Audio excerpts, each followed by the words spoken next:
Hello दोस्तों, NHPC के quarter 3 के रिजल्ट्स आए हैं। कंपनी ने डिविडेंड की घोषणा की है। कैसे नए रिजल्ट्स आए हैं क्वार्टर 3 के और क्या इंपॉर्टेंट इवेंट्स ध्यान में रखने की है, सब कुछ बात करेंगे। तो सबसे पहले ₹1.40 का एनएचपीसी के द्वारा डिविडेंड घोषित हुआ है।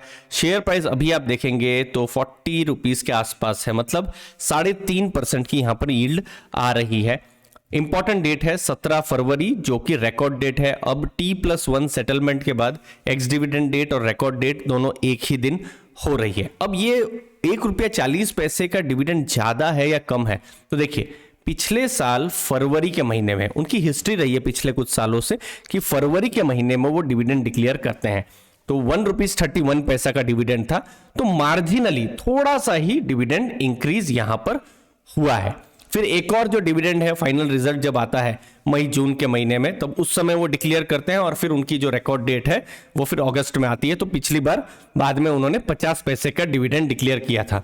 तो टोटल ₹1.81 का डिविडेंड। अब जैसी जो बाइंग प्राइस है उसके ऊपर से डिविडेंड डील हो जाएगी।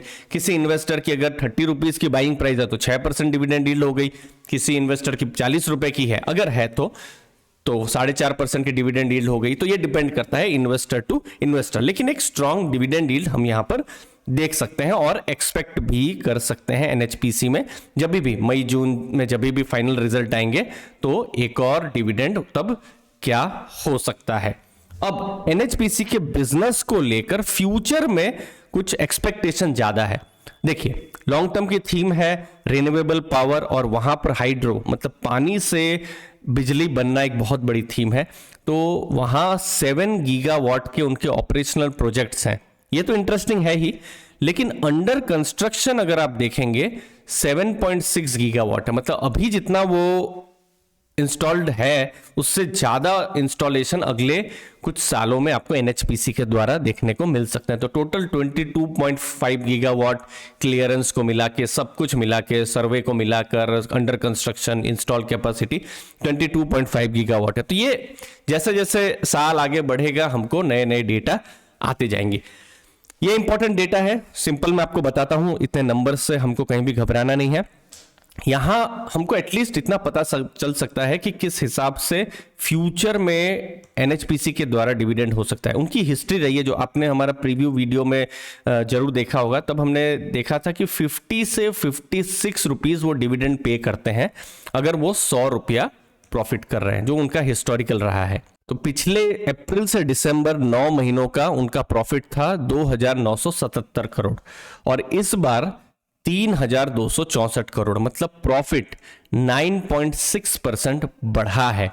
दूसरी चीज है उनकी इनकम, अगर आप देखेंगे 9 महीनों की 7,328 करोड़ से बढ़कर 8,180 करोड़ के आसपास हुई है, जो कि 11.6% इनकम भी बढ़ी है। तो अभी 3 महीने बाकी है, जनवरी फरवरी मार्च के जब रिजल्ट आएंगे, मई जून में जब भी आएंगे, अगर प्रॉफिट ज्यादा होता है तब डिविडेंड जो है हमने देखा 50 पैसा का उन्होंने दिया हुआ है, तो वो भी थोड़ा ज्यादा एक्सपेक्टेशन रख सकता है। बट अगेन वो बोर्ड ऑफ डायरेक्टर्स के हाथ में है, लेकिन ये कुछ आंकड़े हमको बताते हैं। 3,500 करोड़ का पिछली बार प्रॉफिट था, इस बार उसको अगर वो सरपास कर जाते हैं तो पॉजिटिव यहां पर चीजें बन सकती है।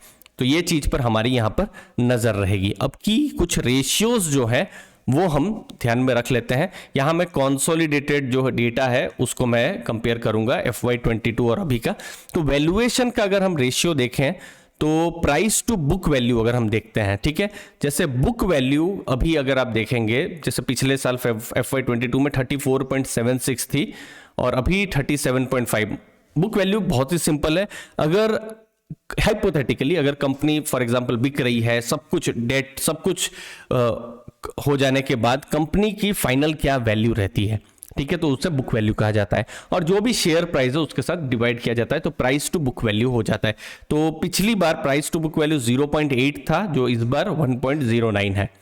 प्राइस टू अर्निंग ये क्या होता है, जो भी शेयर प्राइस है उसको डिवाइड किया जाता है प्रॉफिट कंपनी हर शेयर पर कितना कमा रही है। मतलब कंपनी ने समझ लीजिए ₹100 का प्रॉफिट किया है और कंपनी की जो मार्केट कैप है फॉर एग्जांपल ₹1,000 की है, तो 1000 डिवाइड बाई 100 मतलब 10 का जो है पी रेशियो यहां पर आया।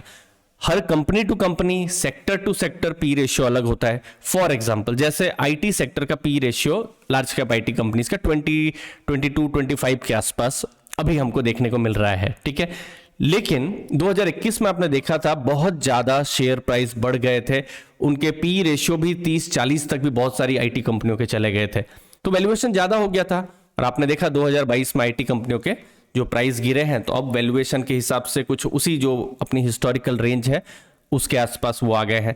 तो पी रेशियो को उस हिसाब से हमको देखना है। तो हिस्टोरिकली पावर सेक्टर की कंपनियों को बहुत ज्यादा पी रेशियो एक्चुअली में मिलता भी नहीं है, क्योंकि डेट बहुत ज़्यादा होता है, रेगुलेटेड सेक्टर होता है, गवर्नमेंट या रेगुलेटरी इंटरवेंशन बहुत होते हैं, तो इन्वेस्टर्स थोड़ा सा हाई वैल्यूएशन देना पसंद नहीं करते हैं, चाहे पावर कंपनियां हो या ऑयल एंड गैस या इंफ्रा कंपनी हो। लेकिन पसंद किया जाता है जैसे एफएमसीजी कंपनियां, आप HUL, मैरिको, डाबर, उनके पी रेशियो देखेंगे, भले ही बहुत ज़्यादा ग्रोथ ना हो लेकिन 50-60 के ऊपर पी रेशियो देखने को मिलेंगे। तो अगेन हर सेक्टर का अपना अपना डायनामिक्स यहाँ पर होता है, तो इस पर हम डिटेल में बात करते रहेंगे।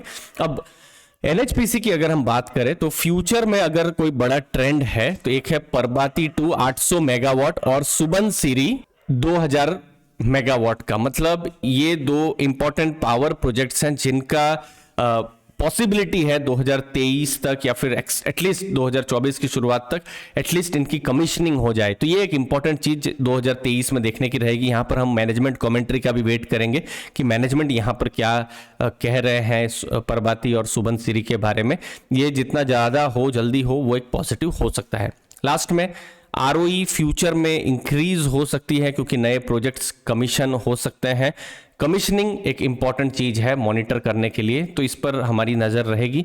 और साथ साथ वाटर हाइड्रो में तो उनका काम है ही, लेकिन सोलार पावर पर भी अभी NHPC की तरफ से काम हो रहा है, डाइवर्सिफाई कर रहे हैं। गुजरात, राजस्थान, आंध्र प्रदेश में कुछ प्रोजेक्ट्स हैं, उसके अलावा गंजाम, ओडिशा में भी कुछ प्रोजेक्ट्स हैं जहां पर वो काम कर रहे हैं। तो ये भी एक इम्पॉर्टेंट ट्रैक करने वाली चीज फ्यूचर में रह सकती है। डिटेल्स आती रहेंगी, हम आपको बताते रहेंगे। धन्यवाद आपके टाइम के लिए। थैंक यू दोस्तों।